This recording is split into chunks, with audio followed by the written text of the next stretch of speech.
여야가 지난주 금요일까지 처리하기로 국민 앞에 서명까지 했던 기업 활력 제고 특별법과 북한 인권법이 야당의 새 지도부가 이를 거부하면서 결국 국회를 통과하지 못했습니다. 여야 합의는 국회가 국민에게 한 약속인데 원내에 있는 김종인 비대위원장은 취임 후 첫 작품으로 국민과의 약속을 손바닥 뒤집듯이 파기하면서 야당의 협상 당사자를 허수아비로 만들고 국회 마비를 토rec게 했습니다. 기업 활력 제고법은 기업의 신속한 사업 재편에 필요한 절차 간소화와 세제 금융 지원 등을 담은 법으로 산업 현장, 특히 중견 중소기업들이 절실히 원하고 있는 그런 법안입니다. 야당이 주장하는 것처럼 특정 대기업을 위한 법안이 절대 아닙니다. 이렇게 야당의 지도부가 국민을 속이면 안 됩니다. 그런데도 경제학 박사의 경제 전문가라고 자처하는 김종인 비대위원장은 법 하나로 경제가 살아나지 않는다 라고 이야기하면서 국민들이 바라는 경제 문제는 외면한 채 민의를 대변하는 국회를 허언의 장, 거짓말의 산실로 만들어버렸습니다. 다양한 국정 경험과 정치 역정에서 쌓은 경륜은 사라지고 더불어민주당 DNA인 흑백 논리, 외눈박이 사고, 운동권식 정치의 핵심만 받아들인 것 같아서 안타깝기 짝이 없습니다. 여야 간 정치는 약속과 신뢰를 바탕으로 하는 것입니다. 원내 협상 당사자인 야당 원내대표가 사인한 문서가 원내 비대위원장 말 한마디에 갈갈이 찢겨지는 모습을 보면서 우리 국민들, 특히 청소년들, 미래 세대에게 어떻게 이것을 설명해야 할지 참으로 기가 막혀서 할 말이 없습니다. 김종인 비대위원장을 포함한 야당 지도부는 의회주의 파기, 국회 입법 마비를 통해서 우리 사회의 갈등과 불신을 조장하지 말고 당초 1월 23일 작성한 합의문에 대한 약속을 지켜줄 것을 촉구합니다.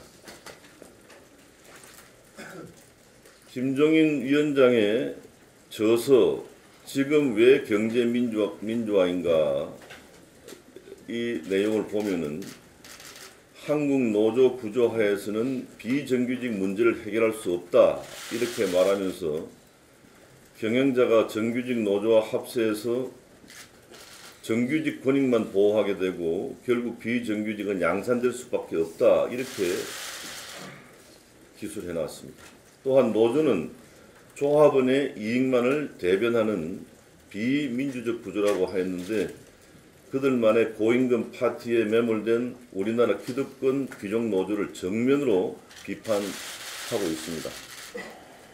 그런데 더 민주당에 들어가더니 그동안에 김종인은 온데간데 없고 전혀 다른 김종인이 되어버렸습니다.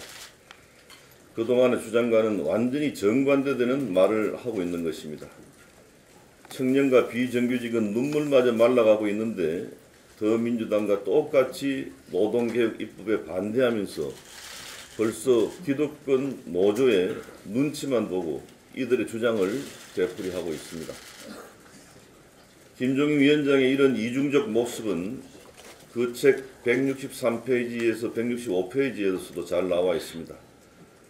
그 책에서 우리나라가 경쟁력을 가지고 있는 IT 분야에서 젊은이들 일자리를 많이 만들어내고 IT 창업을 유도해야 한다 이렇게 주장하고 있는데 여러 분야의 융복합으로 새로운 일자리를 창출한다는 점에서 바로 창조경제와 일맥상통하는 그런 내용입니다. 대표적인 융복합 사례가 의료와 IT를 융합시킨 원격 의료입니다. 몸이 불편한 노인, 장애인 등 취약지역 주민들이 의료 서비스를 보다 편리하게 받도록 하자는 것으로 훌륭한 기술을 이용해서 국민들의 건강도 돌보는 새로운 일자리를 만들자는 그런 취지입니다. 그런데 정부가 원격 의료를 허용하는 의료법 개정안을 국회에 제출한 지 거의 2년이 다 돼가지만은 야당에서 의료 영리화라고 무조건 반대하고 있는데 김종인 위원장은 그러한 당의 비대위원장을 하고 있는 것입니다. 심지어 더민주당은 서비스 발전 기본법 안에서 의료 분야를 통째로 빼내어야 한다고 하는데 의료 분야야말로 IT 기술이 융합된 것으로 일자리 창출의 핵심 분야 중에 하나입니다. 이것을 반대하면은 지금 김종인 위원장은 자신의 책의 내용을 부인하고 정반대 주장을 펼치게 되는 것입니다. 김 위원장이 과거에 주장했던 경제민주화는 지금 어디에서도 찾아볼 수 없습니다.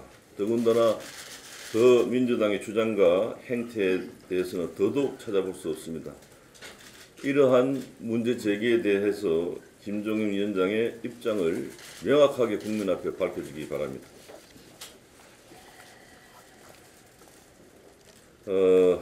영유아를 위한 누리과정 예산 문제가 여전히 일부 지자체에서 해결되지 않아서 학부모들이 걱정이 이만저만이 아닙니다. 현재 누리과정에 다니는 아이들과 학부모들의 고통스럽게 하는 것은 서울, 경기, 광주, 전남, 전북 등 진보 교육감이 자리를 잡고 야당 의원들이 지자체 의회를 장악하고 있는 곳이고 다른 지역은 크게 지금 문제가 안 되고 있습니다. 진보를 자처하는 이들 교육감과 야당 지방 의원들이 민생 현안인 누리과정을 정치 현안으로 변질시키고 있습니다. 그에 따른 고통과 아픔이 학부모님들과 아이들, 유치원과 유치원 선생님들에게 모두 전가되고 있음을 확실히 알아둘 필요가 있습니다. 진보 세력들은 정부만 비방하면서 우리 아이들을 괴롭히는 정치로 일관하고 있는데 지금 학부모님들과 유치원 어린이집에서 원하는 정치는 문제의 불씨를 피우는 정치가 아니라 문제를 해결하고 학부모님들을 안심시키는 정치입니다. 진보 교육감과 지자체 의원들은 교육감이나 의원들은 따뜻하게 월급을 받으면서 왜 유치원 선생님은 월급을 못 받게 하고 학부모들은 불안하게 하느냐 하는 이런 국민들의 외침에 책임 있는 답변을 내놔야 할 것입니다. 교육감님, 정부에서 보낸 지방교부금 41조에 포함된 누리과정 예산을 어디에 쓰고 이렇게 우리 학부모님들을 마음을 애타게 하는지 여기에 대해서 답변해 주기 바랍니다. 중앙선관위에 등록된 20대 총선의 예비 후보자들 등록 현황을 보면은 1월 말 현재 1228명인데 그중 새누리당 소속으로 예비후보를 등록한 분들이 694명으로 전체의 57%를 차지하고 있습니다. 19대 총선의 비슷한 시기와 비교하니까 약 20% 이상 늘어난 것으로 파악되고 있습니다. 야당을 보면은 19대 총선 당시 민주통합당의 예비후보는 597명이었는데 현재 예비후보 등록 현황은 1월 말까지 절반에도 미치지 못하는 264명에 불과한 그런 실정입니다. 이처럼 새누리당 예비후보들이 늘어난 데 대해서 여러 언론의 전문가들이 국민공천의원의 유망한 신인들이 대거 새누리당에 유입된 결과라고 평가를 해주고 있습니다. 우리 새누리당은 지역에서 출발하는 생명력 있는 풀뿌리 후보들이 민주적인 절차를 통해서 정치에 입문하고 우리 정치를 발전시킬 수 있도록 당내 경선 과정을 더욱 공정하고 투명하게 철저하게 관리하도록 하겠습니다. 지난 1월 북한의 4차 핵실험은 북한 김정은 정권이 언제든지 핵전쟁을 일으킬 수 있는 위험한 정권이라는 점을 일깨워준 사건으로 핵미사일에 대한 방어 차원에서 고고도 미사일 방어 체계, 즉 사드 공론화는 당연한 과정이라고 생각합니다. 사드는 북한에서 핵폭탄을 탑재한 미사일을 쏘아 올리면은 150km 상공에서 요격할 수 있는 방어 체제입니다. 사드는 공격력이 아니라 방어용이고 북핵은 국가의 안보와 국방에 직결되고 우리의 생사가 걸려있는 치명적인 사안인 만큼 국제적 이해관계는 부차적인 문제로 누구의 눈치를 볼 사안이 아니다라고 생각됩니다. 일각에서 사드의 군사적인 문제와 기술적인 문제를 언급하면서 사드의 중요성을 깎아내리기도 하는데 이렇게 소극적인 태도로 북핵에 대응해서는 안 되겠습니다. 안보 준비태세는 늘 최악의 상황을 가정하고 이루어져야 하는 만큼 우리나라도 사드에 대해서 전향적이고 적극적인 입장을 가질 때가 되었습니다. 새누리당은 안보를 최우선으로 하는 정당으로서 안보는 강력한 대응태세 완비에서 비롯된다는 점을 강조하면서 오늘 전방부대를 방문할 예정입니다. 추운 날씨에도 국방의 최일선에서 고생하는 장병들을 만나서 격려하고 국가 안보 태세를 점검하도록 하겠습니다.